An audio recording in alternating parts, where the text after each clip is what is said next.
नमस्कार, मी doctor Snehanjali, director Sai nursing home Satara. प्रथमतः शहीद जवान प्रमोद परशुराम जाधव यांना भावपूर्ण श्रद्धांजली। त्यांच्या पत्नीची प्रसूती ही आमच्या साई नर्सिंग होम येथे झालेली आहे। मागच्या 2 ते 3 दिवसापासून मला अगदी हजारांपेक्षा जास्ती मेसेज येत आहेत की वीरपत्नीची प्रकृती कशी आहे, बाळ व्यवस्थित आहे का।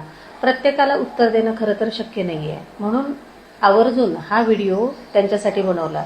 खरं तर घटना इतकी दुर्दैवी आहे की फक्त महाराष्ट्रच नव्हे तर अख्ख्या भारताचं हृदय पिळवटून जाणारी ही घटना आहे।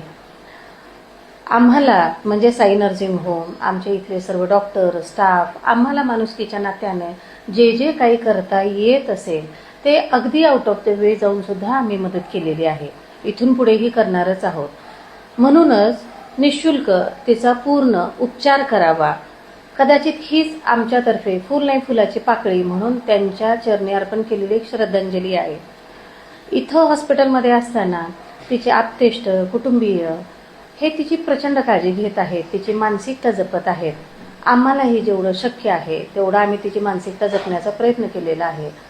मला फक्त एकच सांगायचंय किंवा रिक्वेस्ट करायची आहे, हॉस्पिटलमधनं डिस्चार्ज घेतल्यानंतर मात्र भले प्रेमापोटी असेल, आपण काळजीपोटी तिला भेटायला जेव्हा जाऊ तर तेव्हा एक डोक्यात ठेवावं की ओली बाळंतीण आहे, त्यामुळे बाळाला, आईला इन्फेक्शनचा धोका हा जास्ती होणार आहे।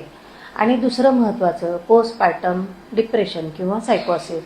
खरं तर मुलगी इतकी खंबीर आहे, ती प्रचंड धीराने या अवघड परिस्थितीतनं मार्ग काढत आहे। आपले 2 शब्द हे तिला धीर देणारे असावे।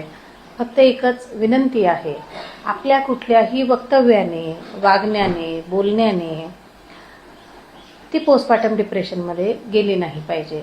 फक्त हा क्षणच नाही, परंतु आजपासून आयुष्यात प्रत्येक टप्प्यावरती आपण भाऊ म्हणून, वडील म्हणून, एक गार्डियन म्हणून आपल्याला त्यांना मदत करायची आहे।